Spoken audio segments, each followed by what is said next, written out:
Montana Territory, 1870. The winter winds howled across the open range, whipping snow against the lone cabin nestled at the foot of the Bitterroot Mountains. Inside, Beau Xander stoked the dying embers of his fireplace, watching orange sparks dance upward before disappearing into the chimney. At 25 years old, he had already lived more life than most men twice his age, and his weathered hands told the story of hard work and harder choices.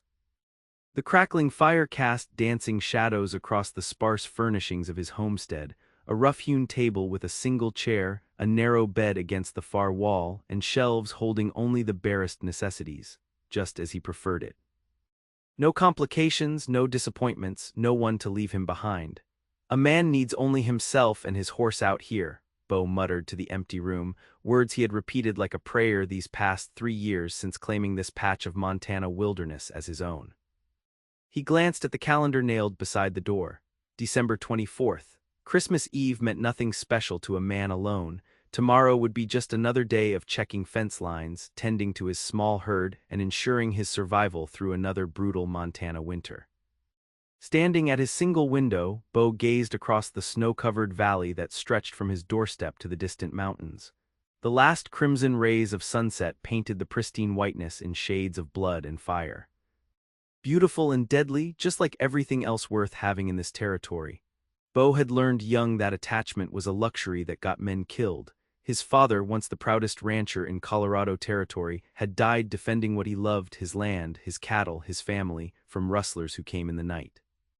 His mother had followed not a season later, her heart simply giving out from grief. At 16, Beau had buried them both before riding north with nothing but their lessons ringing in his ears: trust no one, need no one. Love nothing you cannot stand to lose. For nearly a decade he had lived by those words. Working cattle drives from Texas to Montana, hiring his gun when necessary, saving every dollar until he could stake his claim on this remote stretch of land. Now he had what he wanted: complete independence. No partners to betray him, no family to disappoint him, no women to distract him from the business of survival. "And that is exactly how it should stay," he told the empty room, ignoring the hollow echo of his voice against the log walls. The howl of the wind changed pitch suddenly, becoming something different, higher, more desperate.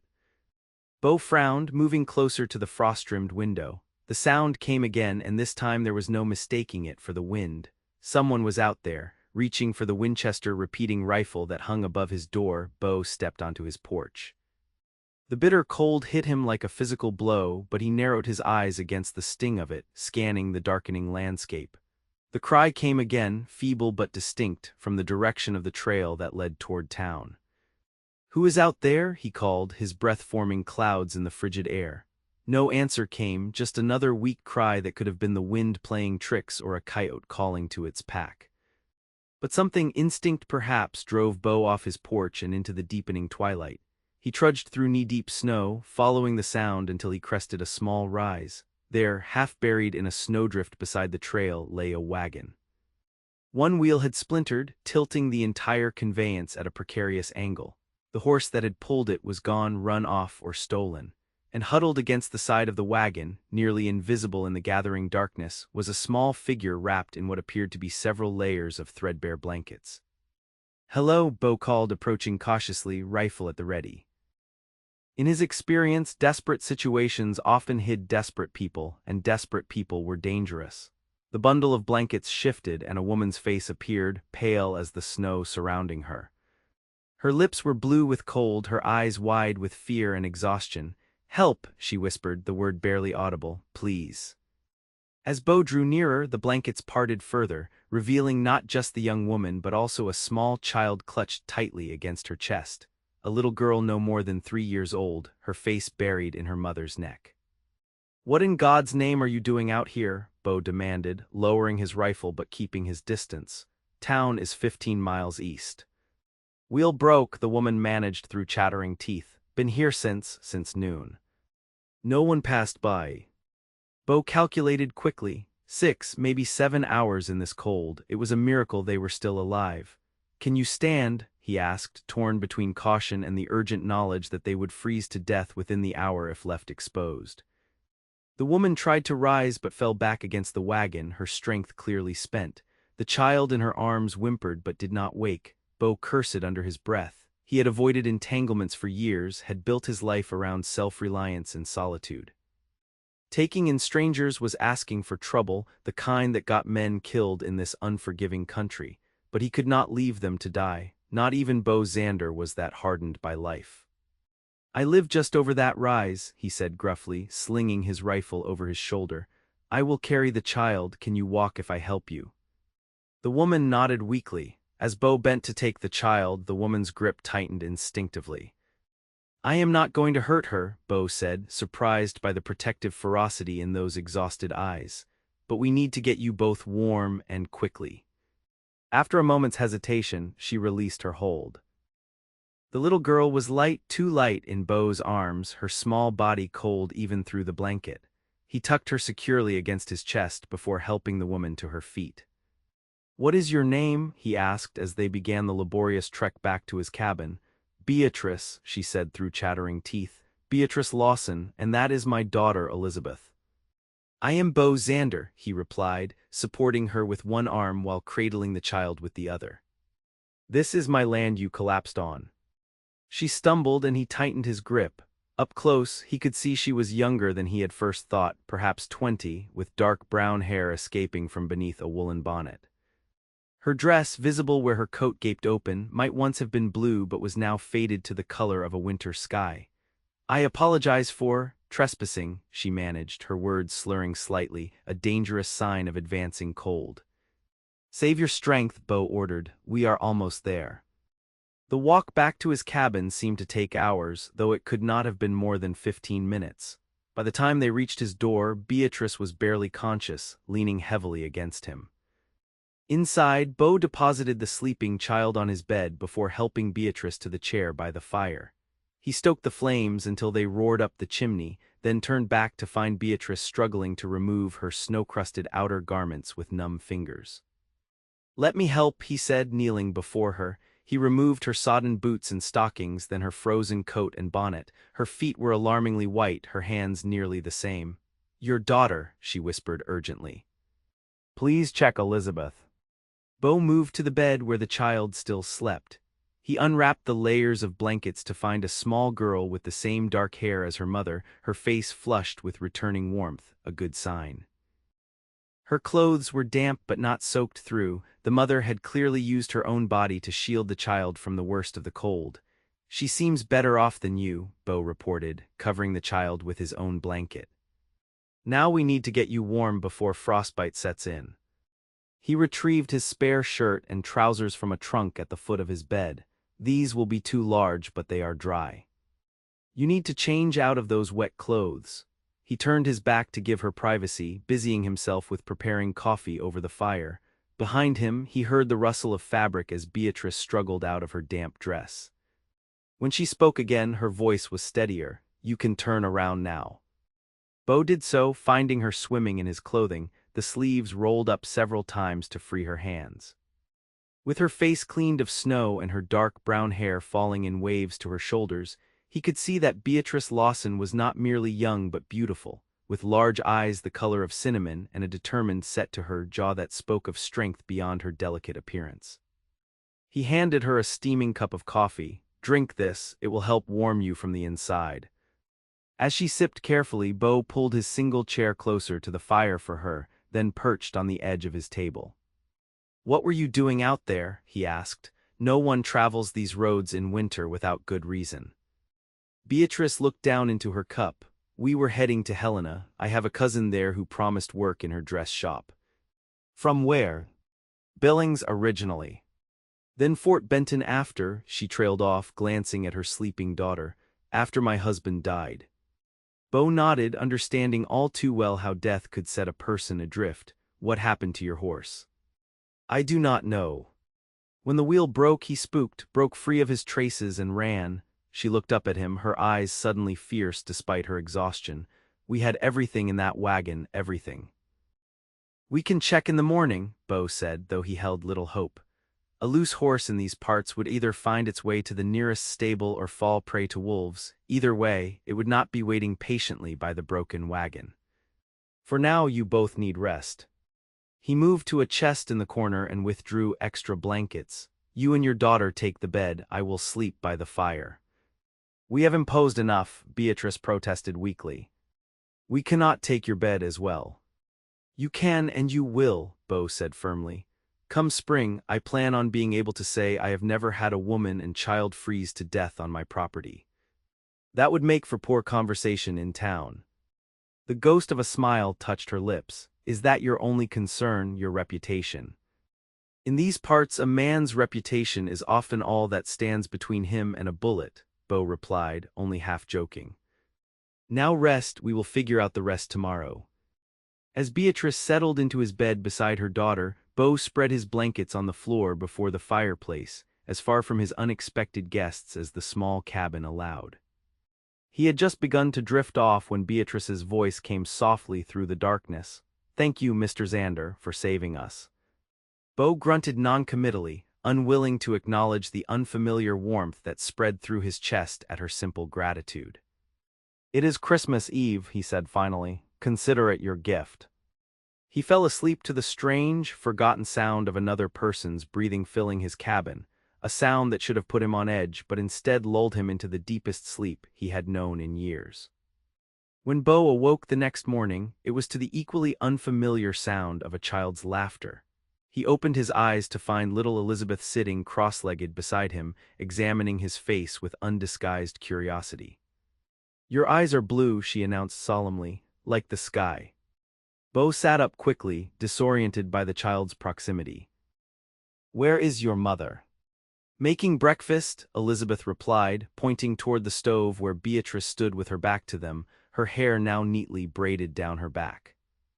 Beau got to his feet, feeling strangely exposed despite being fully dressed. He had grown so accustomed to solitude that the simple presence of others in his space felt like an intrusion. You did not need to cook, he said, his voice rougher than he intended. Beatrice turned, a hesitant smile on her face. It is the least I could do. I hope you do not mind that I used some of your supplies. Just coffee and cornmeal. No, I do not mind, Beau said, though in truth he felt oddly protective of his carefully measured provisions. Winter was long in Montana, and he had calculated his stores precisely for one. Elizabeth tugged at his pant leg, drawing his attention downward. It is Christmas, she announced importantly. Mama says we are lucky to have a place to celebrate. Beau looked at the child, truly taking her in for the first time. She had her mother's dark hair and delicate features, but her eyes were startlingly green, bright with intelligence and curiosity. Despite the hardships she had clearly endured, there was no fear in those eyes when she looked at him, only wonder. Elizabeth, Beatrice called from the stove, leave Mr. Xander be. He is not accustomed to small girls asking questions before breakfast. I do not mind, Beau found himself saying, surprising himself as much as Beatrice, whose eyebrows rose slightly. They ate breakfast around Beau's small table, Elizabeth kneeling on the chair to reach her plate. The cornmeal mush was the same that Beau ate every morning, but somehow it tasted different, better, shared with others. After they had eaten, Beau pulled on his coat. I will check on your wagon, see what can be salvaged. I will come with you, Beatrice said, already reaching for her now dry coat. Beau shook his head. Stay here with your daughter where it is warm. I will manage. Those are our possessions, our lives, Beatrice insisted. I am coming with you, she turned to Elizabeth. Sweetheart, you need to stay here where it is warm. Can you be a brave girl for Mama? Elizabeth nodded solemnly, though her lower lip trembled slightly. Will you come back? Of course we will, Beatrice assured her, kneeling to kiss her forehead. Mr. Xander knows exactly where his home is, even in the snow. The child seemed satisfied with this explanation and settled by the fire with the wooden spoon Beatrice handed her, pretending it was a doll. Outside, the morning was bright and clear, the storm having blown itself out overnight. The snow lay pristine across the landscape, unmarked save for the tracks Beau had made the previous evening. They followed these back to the wagon, now almost completely buried in snow. The horse? Beatrice asked, scanning the surrounding whiteness. Beau shook his head. No sign, he could be anywhere by now. Together they dug out the wagon. As Beau had feared, one wheel was beyond repair, the spokes splintered beyond salvaging. Inside, they found Beatrice's and Elizabeth's clothing, some household items, and a small chest that Beatrice clutched to her chest with evident relief. "My husband's letters," she explained when she saw Beau watching, "and my mother's Bible, the only things I have of either of them now." They worked in silence, loading what they could carry onto a makeshift sled Beau constructed from broken planks from the wagon bed. When everything salvageable had been secured, Beau turned to Beatrice. "The wagon is finished," he said bluntly. "Without a wheel and a horse, it is just wood." Beatrice's face fell, but she nodded, her expression resolute. "Then we will need to find another way to Helena when the weather clears. Perhaps we could purchase passage on a stagecoach if there is one that runs through here." "Not until spring," Beau said. "The mountain passes will be snowed in for months." "Then we will find work locally until then," Beatrice said, lifting her chin. "I can sew, cook, clean, whatever is needed." Beau hesitated. The nearest town was a hard day's ride in good weather, and there was no guarantee of work there even in the best of times. He could see the determination in Beatrice's eyes, but he could also see the exhaustion beneath it, the fear she was trying to hide. "There is another option," he heard himself saying, the words coming before he had fully formed the thought. "You could stay at my place until spring." Beatrice's eyes widened. "That is very generous, but I could not impose." "It is not generosity," Beau interrupted, uncomfortable with the suggestion that he might be acting from kindness. "I could use the help around the place. There is always more work than one man can handle, especially in winter. You would earn your keep." He did not mention that he had managed perfectly well on his own these past 3 years, nor that the thought of sharing his small cabin with a woman and child for months filled him with both dread and an unexpected anticipation. "And Elizabeth?" Beatrice asked cautiously. "Children can be useful too," Beau said, though he had no idea what tasks would be appropriate for a 3-year-old girl. "She can gather eggs." "You have chickens." "No," Beau admitted. "But perhaps we should get some." A smile broke across Beatrice's face, transforming her from merely beautiful to radiant. "Mr. Xander, I believe that is the first joke you have made in our acquaintance." Beau felt his face grow warm despite the cold. It was not a joke, merely an observation. "Of course," Beatrice agreed, still smiling. "Well, if you are certain, we accept your offer until spring, and only if you allow us to contribute fully to the running of your home." "That is the arrangement," Beau agreed, relieved that she had accepted his terms without further discussion of charity or kindness. They dragged the sled back to the cabin, where Elizabeth waited anxiously by the window. When she saw them approaching, her face lit up with joy. "Mama," she cried, rushing to the door to meet them, "I was being so brave." "Yes, you were," Beatrice agreed, scooping her daughter into her arms. "And now we have good news.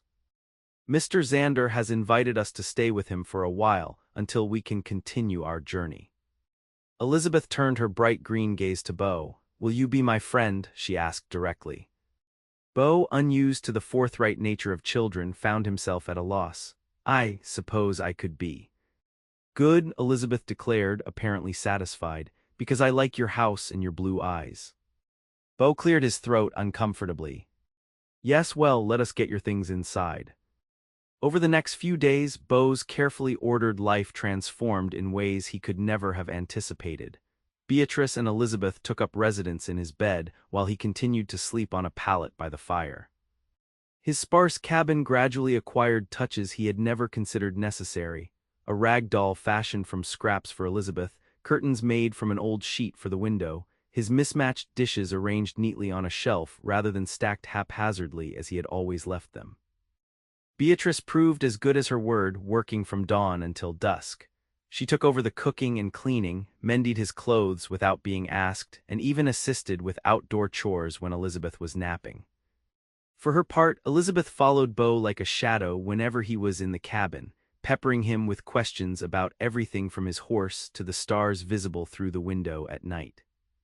At first, Beau maintained his distance, speaking only when necessary and retreating to the barn or his fences at every opportunity.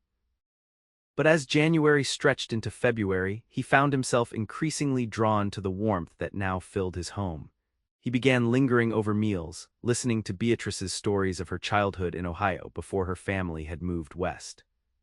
He found himself explaining to Elizabeth how the cattle survived the winter and why the mountains looked purple in the evening light. One evening in late February, after Elizabeth had been put to bed in the small trundle Beau had constructed for her, Beatrice sat mending one of his shirts by the fire. Beau watched her fingers move deftly, creating neat, invisible stitches where a tear had been.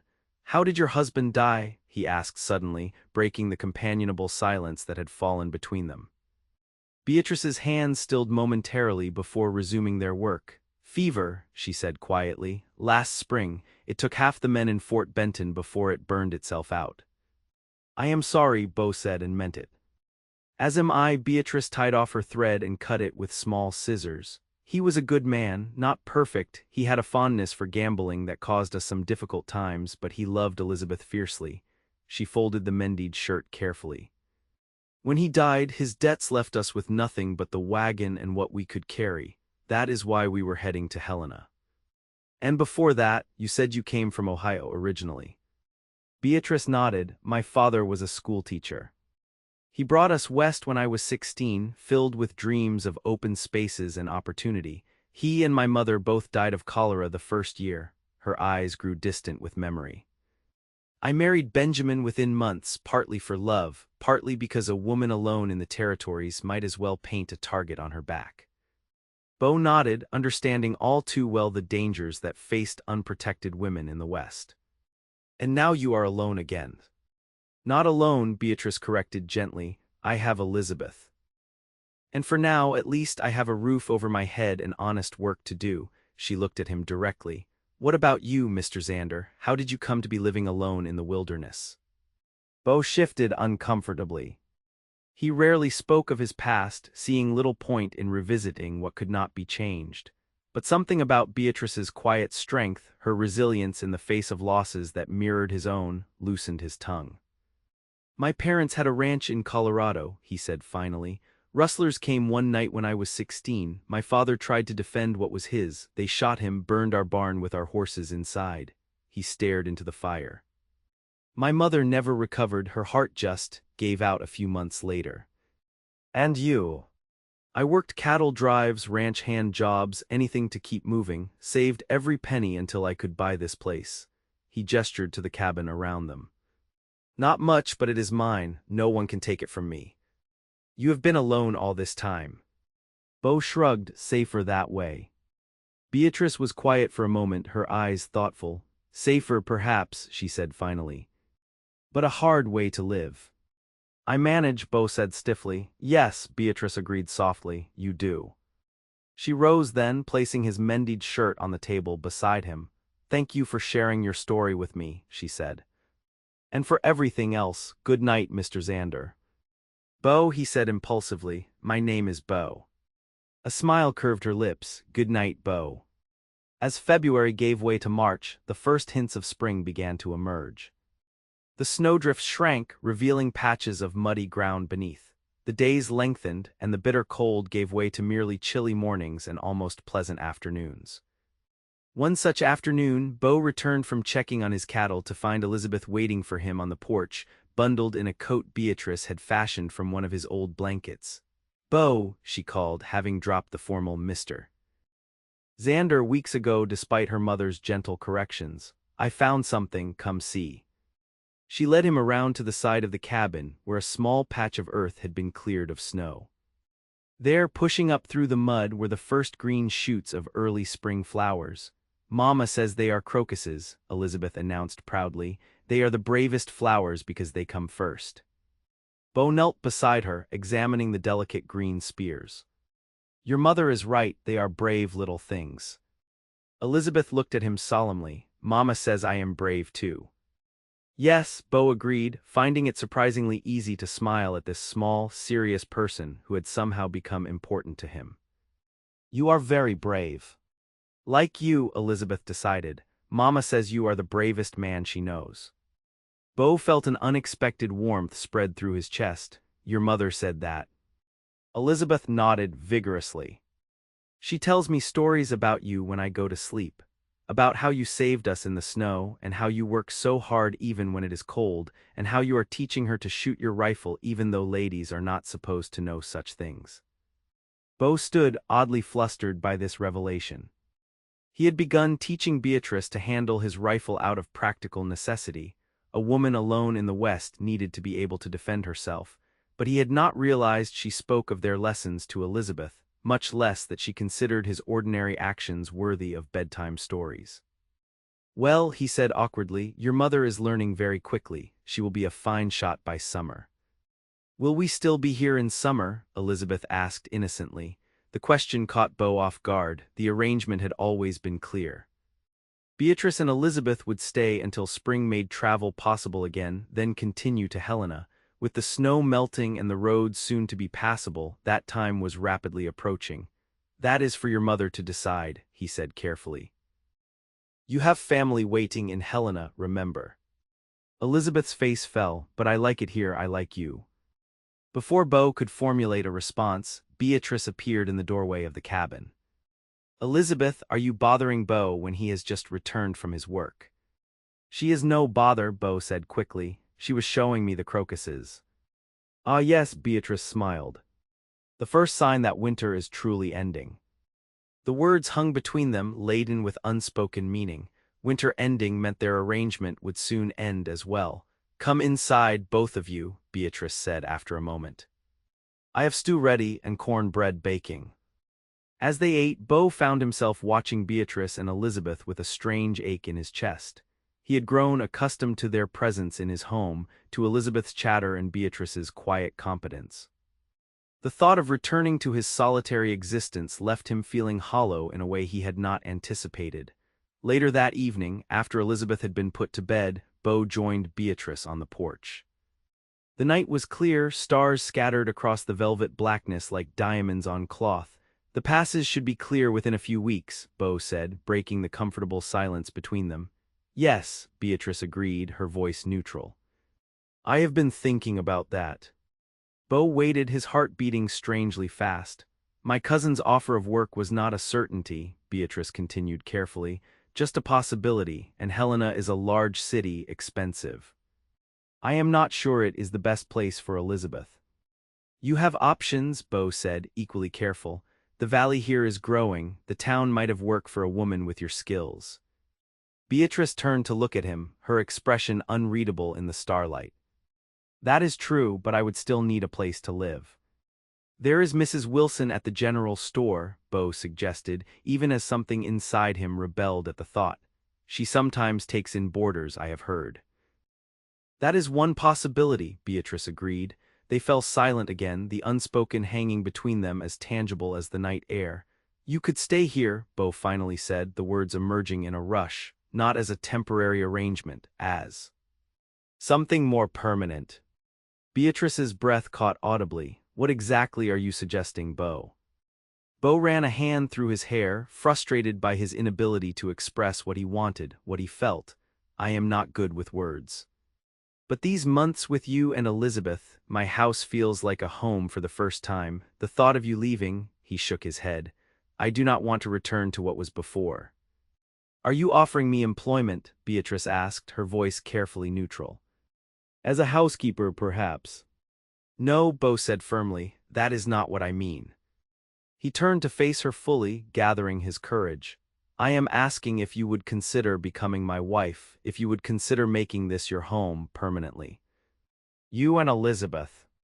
Beatrice's eyes widened. "Beau, I know it is sudden," he hurried on, "and perhaps unwelcome. You have known loss, as have I. You may not wish to risk your heart again so soon. But I promise you this, I would provide for you both, protect you with my life if necessary. Elizabeth would want for nothing I could give her." "And what of love?" Beatrice asked softly. "Would you speak to me of love, Beau Xander?" The question struck him like a physical blow. Love was a word he had avoided for so long, a concept he had dismissed as unnecessary, even dangerous.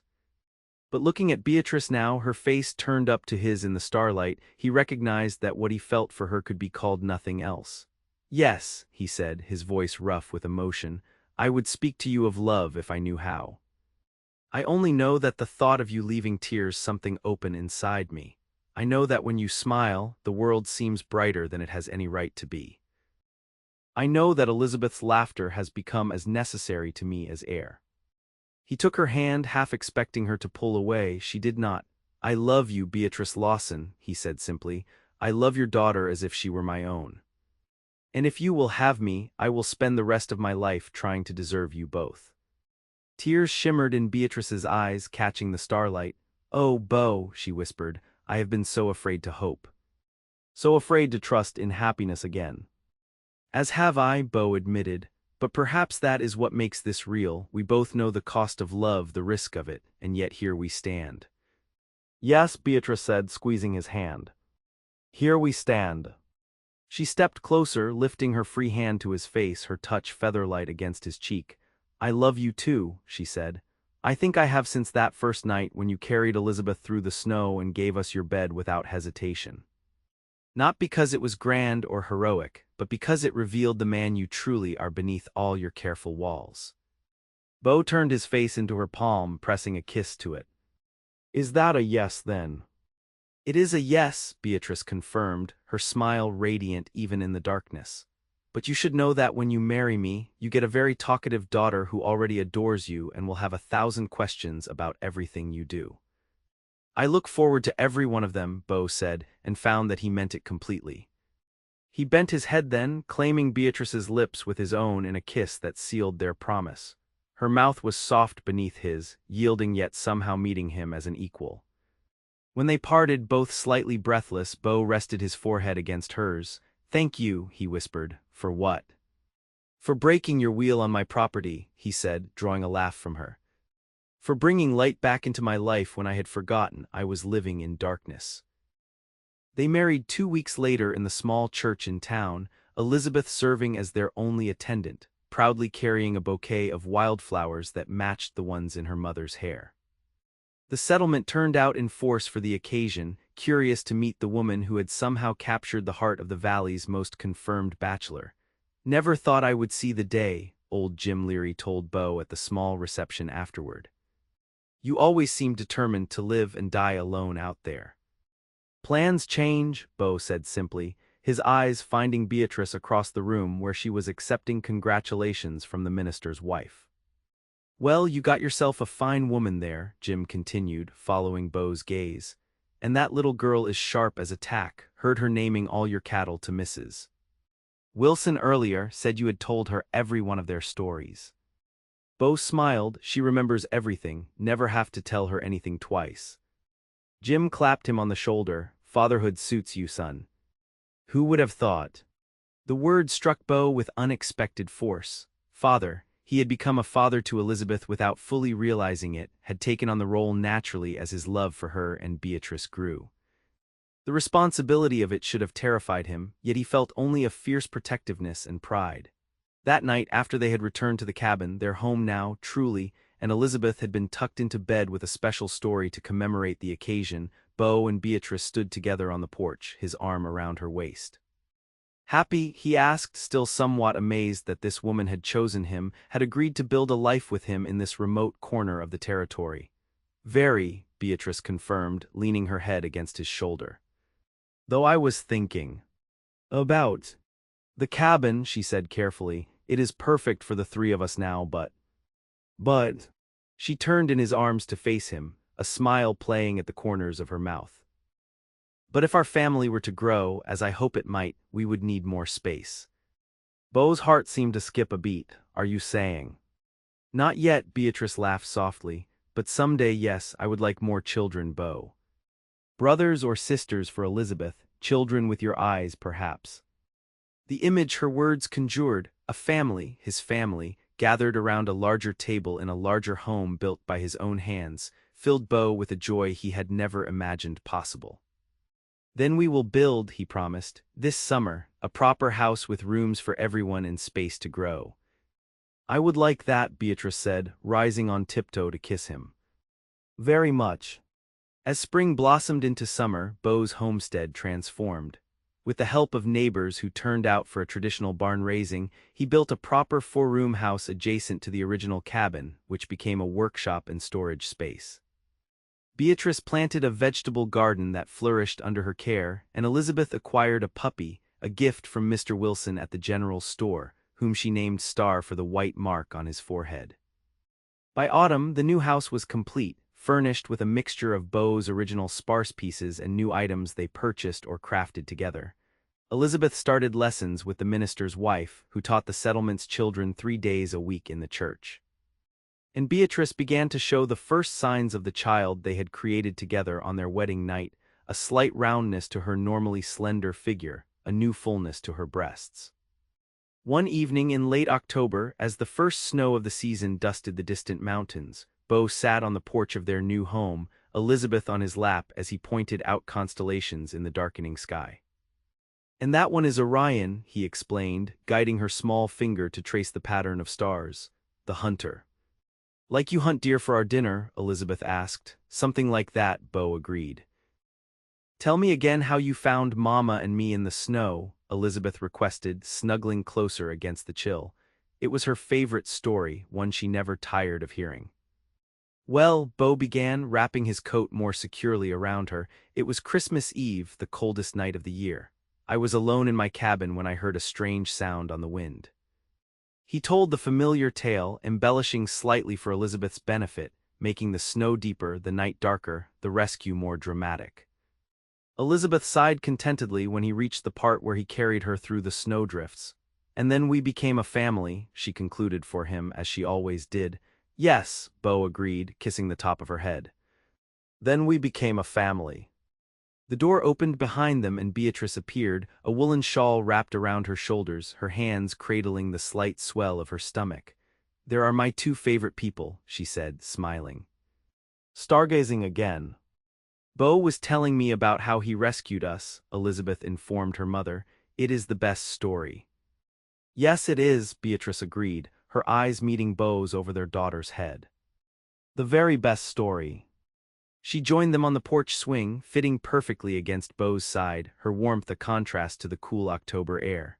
Elizabeth, content between them, soon dozed off, her small body heavy with sleep. "She still loves that story," Beatrice observed softly, careful not to wake her, "even though she has heard it 100 times." "It was the beginning of everything," Beau said simply. "For all of us." Beatrice laid her head on his shoulder, her hand finding his. "Do you ever think about how different our lives would be if my wagon wheel had not broken? If we had made it to Helena as planned?" The thought sent a chill through Beau that had nothing to do with the autumn night. "I try not to," he admitted. "The idea of never having known you, never having Elizabeth call me Papa." He shook his head. "It does not bear considering." "I believe it was meant to be," Beatrice said. "That wheel breaking exactly where it did on your land, you finding us before it was too late." Beau had never been a religious man, had never put much stock in fate or providence. But looking at his wife now, at the child sleeping in his arms and the new life growing beneath Beatrice's heart, he found himself willing to believe that some things were indeed meant to be. "Do you remember what you told me that first night?" Beatrice asked, "when I thanked you for saving us?" "That it was Christmas Eve," Beau recalled, "to consider it your gift." Beatrice smiled. "Little did you know what a gift we would turn out to be." "The best gifts I have ever received," Beau agreed, tightening his arm around her, "and far more than I deserved." "No," Beatrice said firmly. "Exactly what you deserved, what you had earned through years of solitude and hardship, a family, a home filled with love." As if to punctuate her words, the child within her moved, a flutter beneath her hand. She guided Beau's palm to the spot and they sat in wonder as their unborn child made its presence known. "Boy or girl?" Beau wondered, not for the first time. "Does it matter?" Beatrice asked. "Not in the slightest," Beau assured her. "Only that they are healthy and as kind-hearted as their mother." "And as brave as their father," Beatrice added. They sat together as darkness fell completely, the stars emerging one by one above them, the distant mountains fading to black silhouettes against the night sky. Elizabeth slept peacefully between them, and within Beatrice, their second child grew stronger day by day. This was what he had been missing all those years alone, Beau realized. Not just companionship, but this profound sense of belonging, of purpose beyond mere survival. He had built his life around independence, around needing no one, and in doing so had nearly missed the greatest gift a man could receive, a family to call his own. "I love you," he whispered to Beatrice. "More than I ever thought possible." "And I love you," she replied, her voice soft in the darkness, "my lonely cowboy who is lonely no more." As winter settled once again over the Montana territory, the Xander homestead stood warm and welcoming against the snow, lamplight glowing in its windows, smoke curling from its chimney. Inside, a family gathered around the hearth, a man who had once believed love was a luxury he could not afford, a woman who had faced loss with courage, a child who brought joy to every day and the promise of new life to come in the spring. Beau Xander, once determined to need no one, now found himself surrounded by everything he needed.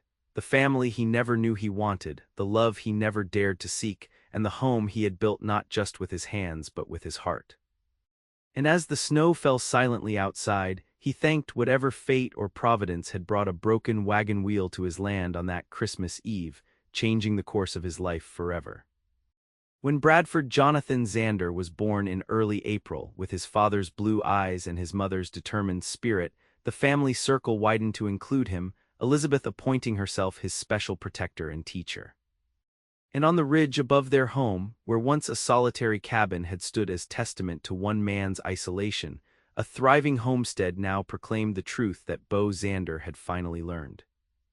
That the strongest man is not the one who stands alone, but the one who opens his heart to love, who finds the courage to build not just a shelter but a home, who discovers that in giving himself to others, he gains far more than he could ever lose.